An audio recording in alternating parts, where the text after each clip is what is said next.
Doctor সাহেব অনেক সুন্দর কথা বলছিলেন, তবে শেষের কথাটি শরীয়তের অনুকূলে হয়নি।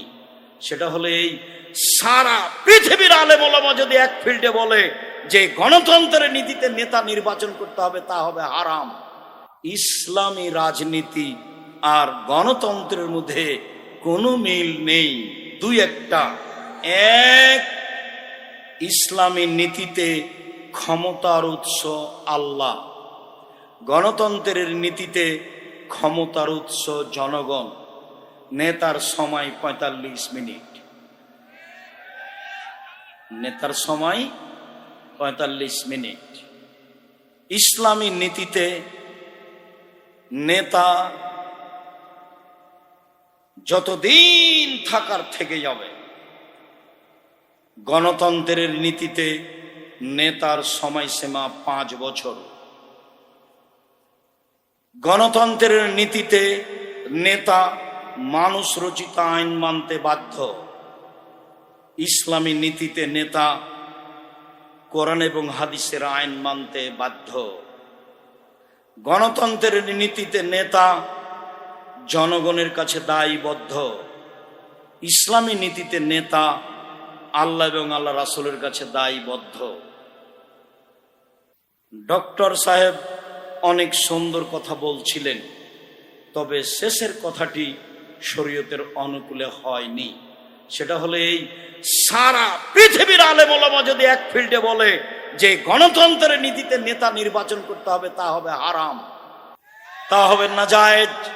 সারা পৃথিবীর আলেম যদি এক জায়গাতে হয়ে বলে গণতন্ত্রের নীতিতে নির্বাচন করে নেতা নির্বাচন করতে হবে, এটা হারাম, চিরদিনের জন্য হারাম। ওমর রাদিয়াল্লাহু তাআলা আনহু দুনিয়া থেকে বিদায় নিয়েছেন, ঝামেলা দুনিয়াতে প্রকাশ পেয়ে গেছে। ঈসা আলাইহিস সালাম পর্যন্ত ঝামেলা বহাল থাকবে।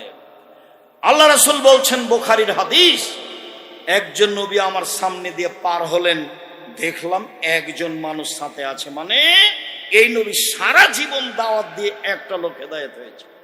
বুখারীর হাদিস। আমার সামনে দিয়ে একজন নবী পার হলেন, দেখলাম 2 জন মানুষ হেদায়েত, 2 জন মানুষ সাথে আছে। মানে ওই নবী সারা জীবন দাওয়াত দিয়ে 2 জন মানুষকে হেদায়েত করতে পেরেছেন। তারপরে দেখলেন একজন নবী পার হয়ে যাচ্ছে, লাইসা মাহু আহাদুন, তার সাথে কোনো মানুষই নাই। তো দেশে ইসলাম কায়েম করবেন কি দিয়ে? সারা পৃথিবীতে মাত্র 2 জন মানুষ, ইব্রাহিম আলাইহিস সালাম আর তার স্ত্রী, আর কেউ নেই। বউ আটকা পড়লো, ক্ষমতা দিয়ে বের করতে পারলেন না। ফেরাউন ডুবে গেল, মুসা আলাইহিস সালাম চলে গেলেন।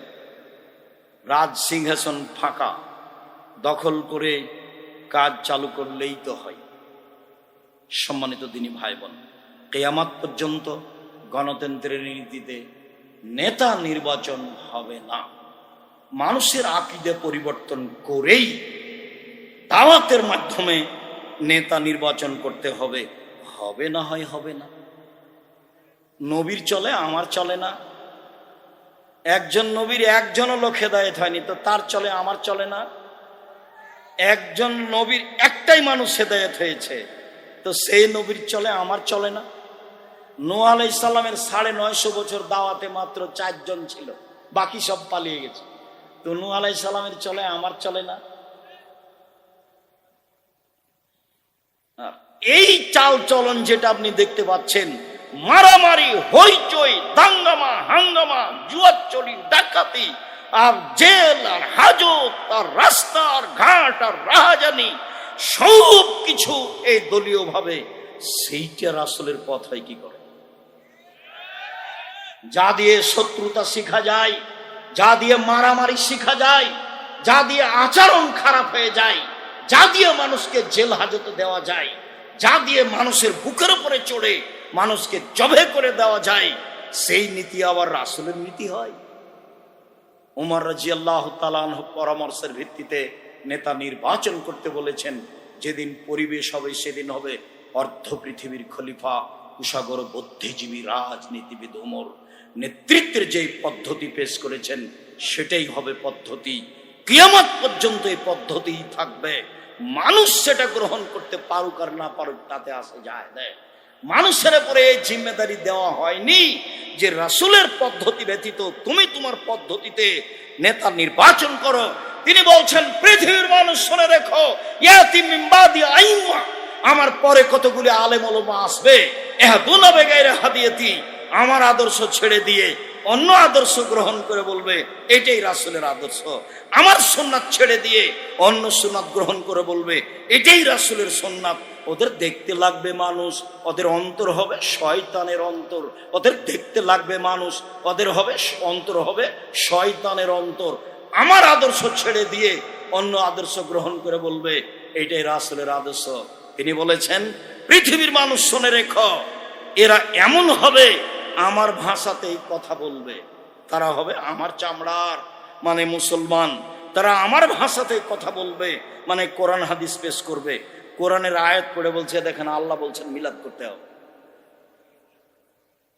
আরো কত সম্মানিত দিনী ভাই বোন, ইমান হারিয়ে 10 দিন বাঁচতে এসে, একদিন 1 ঘন্টা বাঁচতে এসে ইমান হারিয়ে বেঁচে থাকতে রাজি নয়, মাস্ক পরে করোনা ঠেকাতে রাজি নই। ছেলেটা বলছে, 2 ভাই বোন, হুজুর ভিতরে আসেন না, হুজুর আপনি ভিতরে আসেন না, হুজুর আপনি ভিতরে আসেন না। যে না, তোমার আব্বার গায়ে হাত দিয়ে দোয়া করে যাব, এতে যদি আমাকে করোনা হয় তাহলে আমি বলবো না তোমার বাপের কারণে হয়েছে। কেন? আমি রাসূলের কথাকে বিশ্বাস করি। রাসূল সাল্লাল্লাহু আলাইহি ওয়াসাল্লাম বলেছেন যেদিন পৃথিবী সৃষ্টি করা হয় তার 50,000 বছর পূর্বে মানুষ সৃষ্টি করা হয়েছে। সেদিন 4টে জিনিস লেখা হয়েছে, হায়াতাহা তার জীবন, মাউতাহা তার মরণ, রিজকাহা তার রুজি, মাসায়েবাহা তার করোনা রোগ ব্যাধি। সেই দিন যদি করোনা হয়ে থাকে লিখা, আজকে যদি পাথরের ভিতরে ঢুকে থাকে তাহলে তাকে করোনা ধরবেই। তাহলে ফিউচার পার্কের মালিক দেশের পানি খায় না, তবুও করোনায় মারা যায়।